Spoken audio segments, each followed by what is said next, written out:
Welcome everyone. I'm Sagar Begul from Wipro 3D. I handle the energy sector for Wipro 3D. So, firstly, welcome everyone, and welcome to our ninth session of 3D Thursday webinar series. I'm thrilled to have you with us today, and as we dive into the exciting world of additive manufacturing. As many of you know, additive manufacturing or 3D printing is revolutionizing various industries. Our topic for today's session is additive manufacturing capabilities and endless application possibilities in automobile industries. This session will provide an overview of Bosch 3D printing experience, highlighting key focus area and its established end-to-end ecosystem. The webinar will explore opportunities in new product development and manufacturing plants aligned with the current maturity level of 3D printing market. For question and answers, we encourage an interactive session so people feel free to ask questions.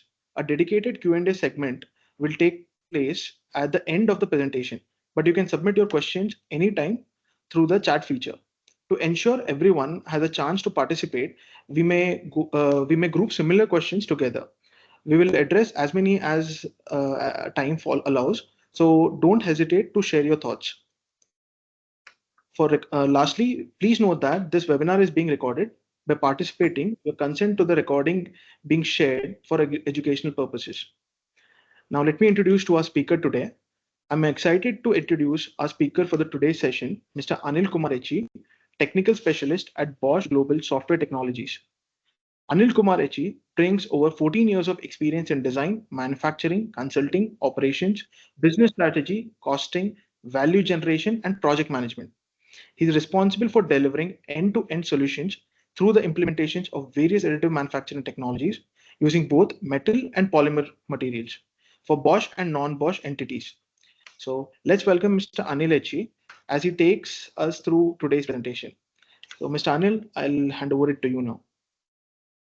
Thank you so much, Sagar. I'll just share my screen.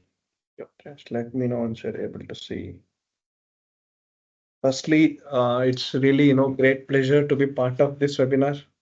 Thank you so much to Wipro 3D for giving this the great platform to showcase our additive manufacturing capabilities.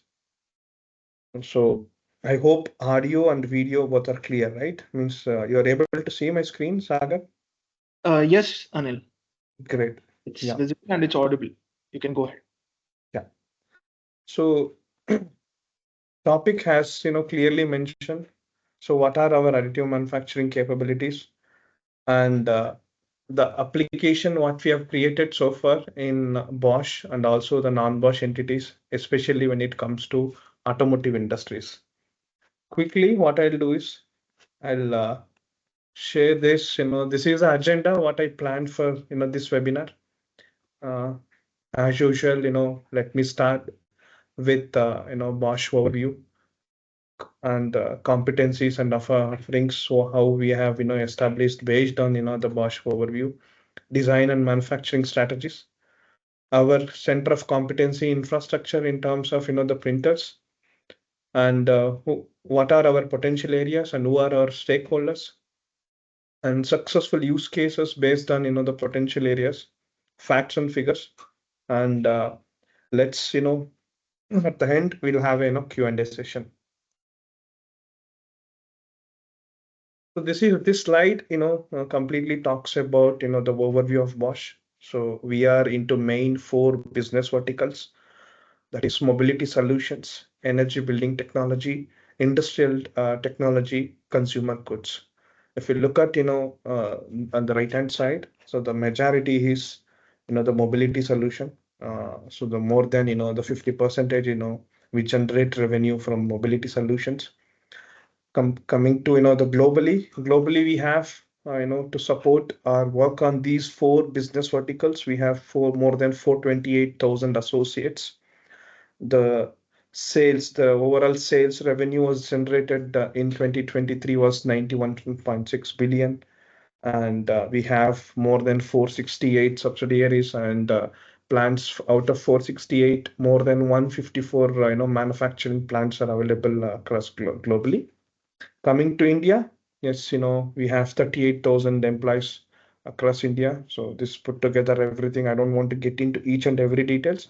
So we comes under Bosch Global Software Technologies, where we cater all our additive manufacturing, services uh, to all our, plants which are located in across, India. How are we established our competencies and offerings based on our business verticals? So we are actually a leading center of competency for APAC region. So since additive manufacturing is a niche area, we usually start with trainings where we create awareness. Once we create awareness, then we get into the consultation. In the consultation, what usually we do is we identify the potential customers, and then we understand their the problem statements, understand their the products value streams, and then we will help them defining the strategy and then roadmap for implementation of additive manufacturing. Once it is done, the consultation report says, hey, these are all the areas we can do, we can implement additive manufacturing parts. Then we get into DFAM and simulations. Means DFAM, design for additive manufacturing, for most of the cases are must, because if it is a designed for conventional part, like designed for injection molding, designed for press tool or die casting process, if you take the same design for 3D printing, we don't get the maximum benefits. If you want to get into it, you will have to do DFAM. That's what our main USP. So the main USP is identifying the right candidate, means that comes under part screening, and then do the DFAM and verifying the, since we are changing the design from conventional to 3D printing, we are verifying through different simulation process. So this is what we have been doing it. And when it comes to new product development, we have, as most of we have so many technologies, more than 100 different technologies for plastic and for metal. So to what usually we do is we manufacture A and B samples to reduce overall development time and the cost. What we usually do is we gather the information from the customer, then we will help in identifying the right technology, right material, and then help them in post-processing operation. See, this is what we have been doing. Yes, we have 50 under technologies, but we don't need to use all of them for all our application. We know each technology is complete in and out, like pros and cons. Based on the customer requirement, we will help the right technology, right material, and post processing operations. And to provide turnkey solutions to all our customers, we have a complete ecosystem is established, like the printing partners for getting the printing service, universities for R&D topic, and then OEMs, material OEM printer OEMs for exchanging the few technical parameters. So this is how our complete ecosystem is established. uh, in Crisp, what we usually do is we go to customers, we go to our partners, either it could be Bosch or non-Bosch. We try to understand their problem statement, and then we will approach them back with the topologically optimized part, consolidated 3D printed part. So this is what our competencies and offerings. I don't want to get into each and every details. This is what we do it under consultation, DFM, and the printing activity. So what are our solutions include? Okay, what is that exactly we do under the design and simulation strategy? What elements we had? Okay, so these are all the elements. Most of the time, if it is a legacy components, only we'll have the manufacturing drawing. Sometimes no manufacturing drawing, only the physical sample. We usually start with reverse engineering process. That is as usual procedure, and based on the customer requirement, we will choose best technologies, best elements here, whether latticing or topology optimization, part consolidation. In some of the cases, we also change the flow path And then once we do it, we will actually verify through simulation. So this is, the solution what we brought under, design and simulation. And coming to manufacturing technologies, okay, we have metal, polymer, and hybrid. Metal, so we usually use, so these three technologies, majorly use technologies for all our engineering applications. When it comes to polymer, yes, again, we only use these many. So this is what, for our applications. So these technologies are sufficient. When it comes to hybrid is when it, core and cavity. So this is one of our housing component. So they need around 50, 60 numbers in a year. But the material is the gray cast iron. So they here the requirement was no change in the material. So what we do is we have printed the pattern and then do the die casting process. So this is called hybrid, is combination of 3D printing plus conventional process.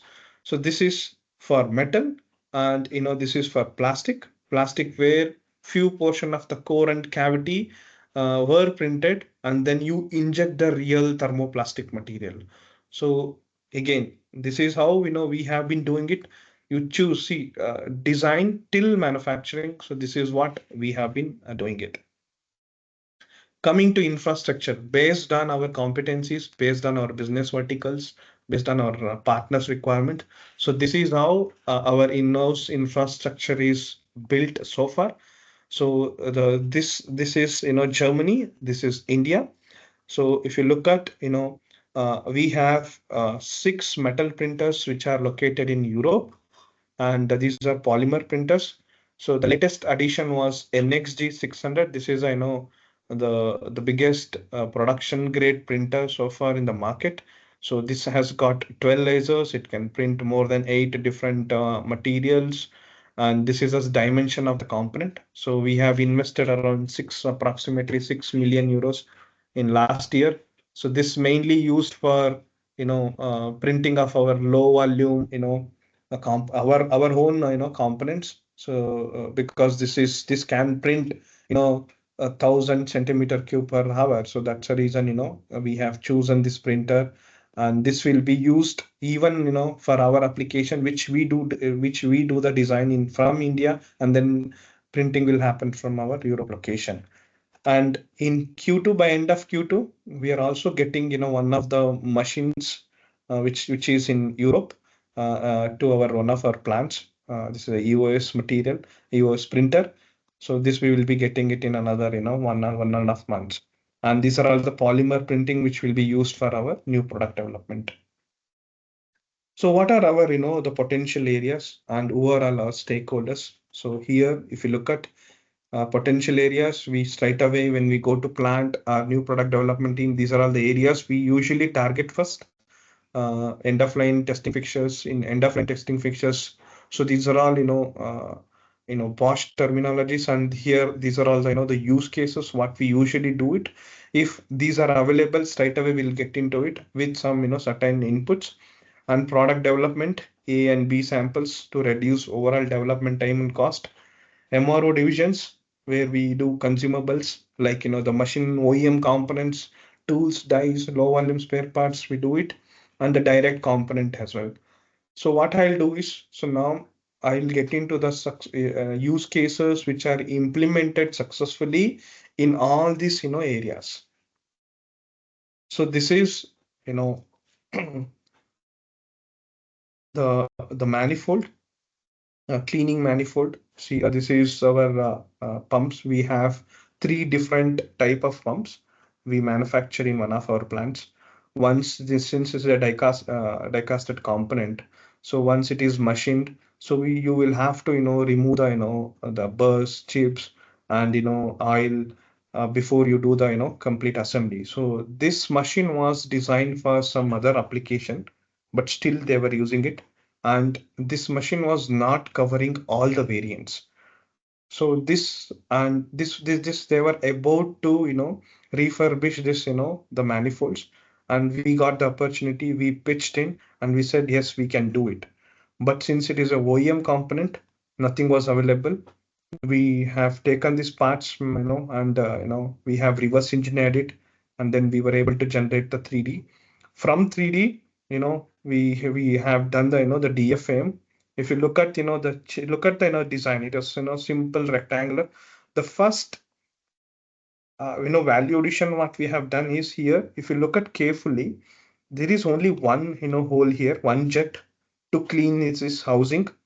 Okay, so in what we have done is we have changed from one jet to seven jet. It is a multi-jet nozzle where it can clean faster and also efficient. Means it cover the more area. The surface area is more. That is the first step we have done. And the second step is to make it smooth, because this operating pressure is approximately the 40 bar. We have changed to DFAM.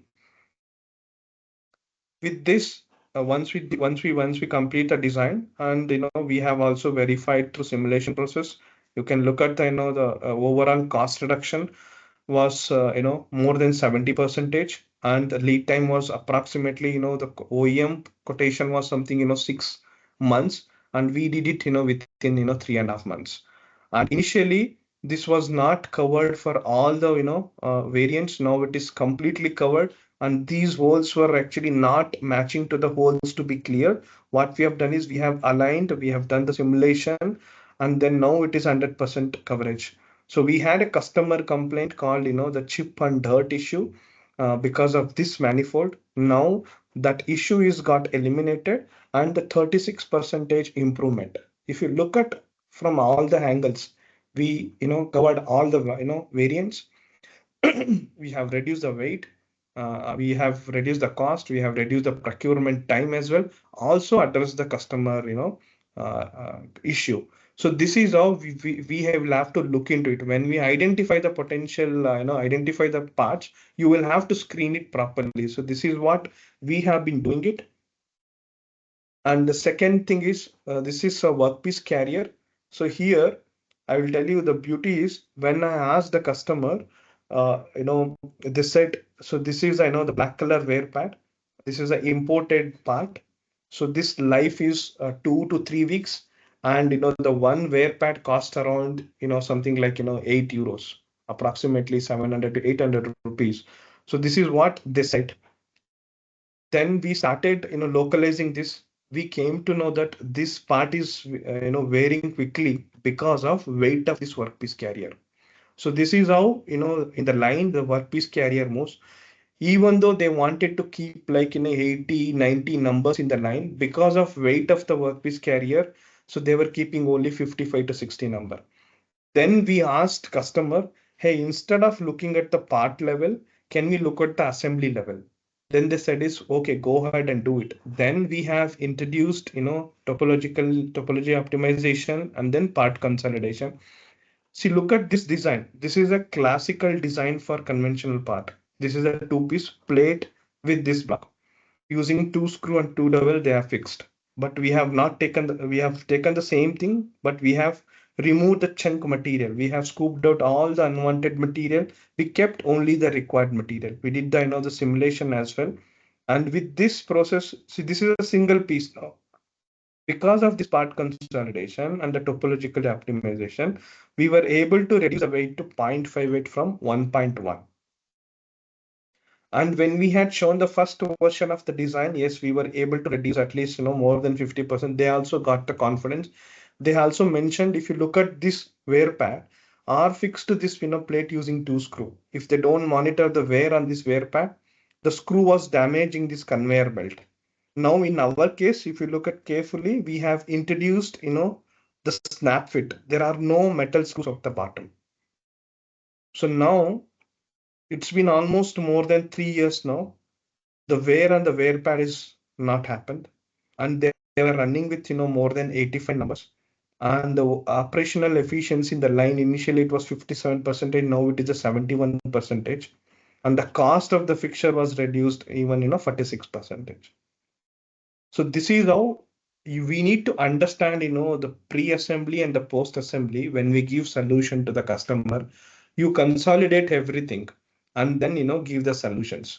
I just forgot one more value addition. If you look at this part, so there are no identification or representation, just to see which direction it is moving, which the part it is taking to that which direction. So what we have done is, if you see here, for tracking and also for identification, we had etched it in during printing itself. This is a kind of pure customization without increase in the cost. So this is how we will have to look into it.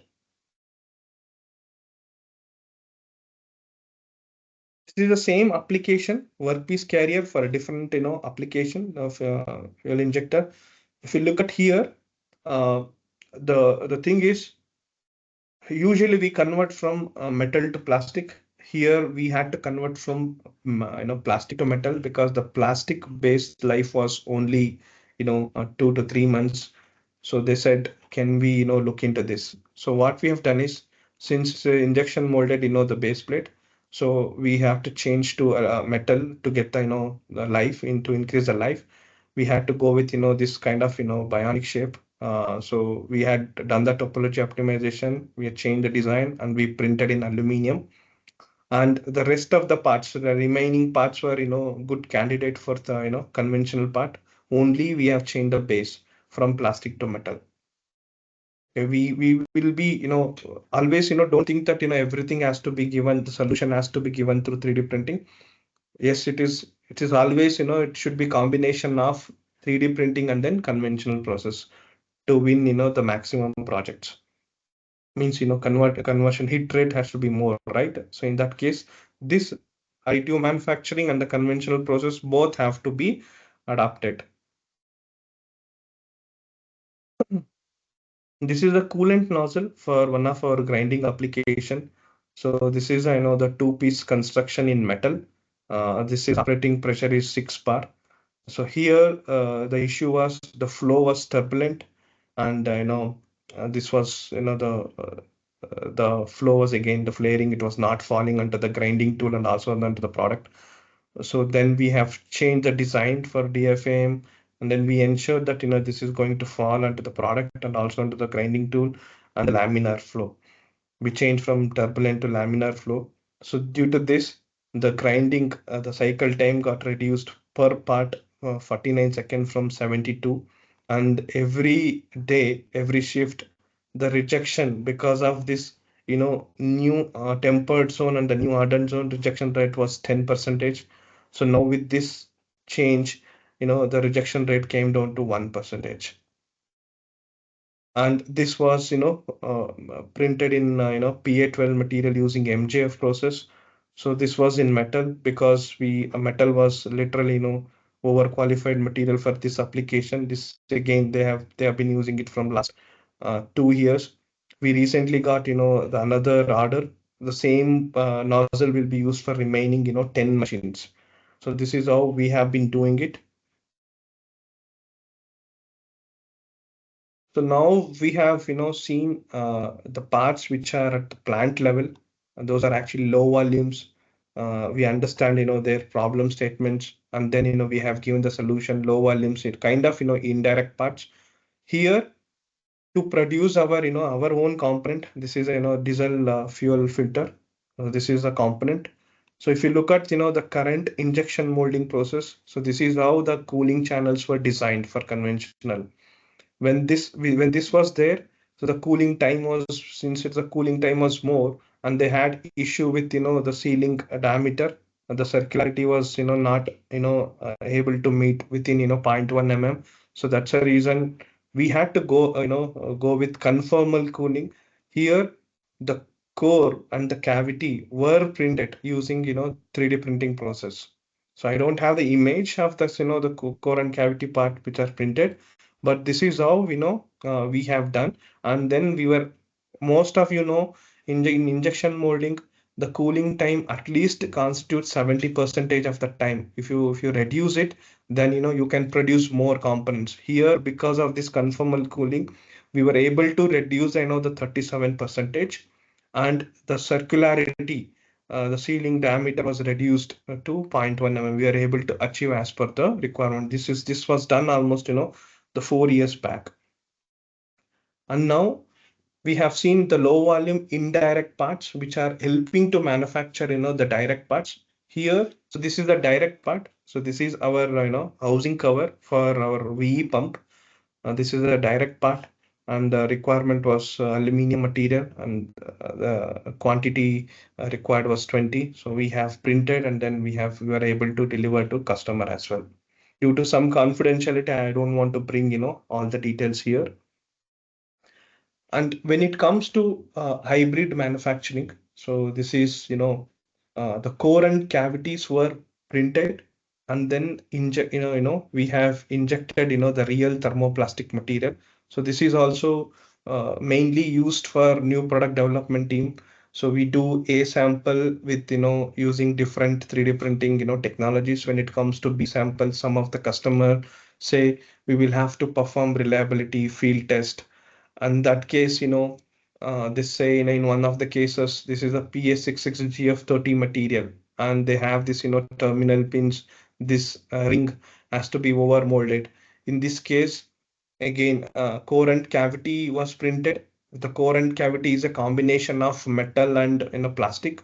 And in metal, it is, wherever we need close tolerance, we had gone with, the simple, straightforward, conventional part with to get the required accuracy. And then we injected the PA6GF30 material. And this is a cell holder application. Here, usually the design used to happen in India, the manufacturing and testing used to happen in China. Because of this, technology, hybrid technology, we were able to manufacture, give complete end-to-end solution in India, design, manufacture, and tested in India. Here, the requirement was FR material, Marcolan flame, flame retardant material, and also you could see the snap fit here. The snap fit evaluation has to be happen. So that's the reason we had to gone with, had to go with, the hybrid approach. Kind of rubber material. They want to see, the elongation of this rubber to decide which shore harness they should go. So we were able to reduce the time and also the cost here to so that, the decision or the product to the market can be released to directly, means quickly. With this, the summary is uh, in India, so far in last 7-8 years, we have done, more than 3,000, sorry, 2,000 3D printed parts. So out of the 2000, the 40% parts are belongs to, metal. And out of 2,500 parts, we have done the re-engineering, means design for additive manufacturing. Uh, Here on here, we are saving, values, means savings to our Bosch plants, and also bringing, other benefits, sustainability, under sustainability. And we have 25 plus additive manufacturing experts across worldwide. And we have, 6 experts from India. And as I mentioned, so hybrid manufacturing is our, focus. We'll, 3D printing, conventional. We have, knowledge on both, and then we'll also use this additive hybrid manufacturing. In all this, delivered components, successfully implemented components, we average lead time reduction was 40%, cost was 25%. Currently, we have been supporting 8 manufacturing plants in India, Bosch plants, also non-Bosch plants. In all the projects you must have seen, we reduce the weight, we reduce the number of fixtures, so that, we will always say reduction in carbon footprint. So with this, I will, end my presentation.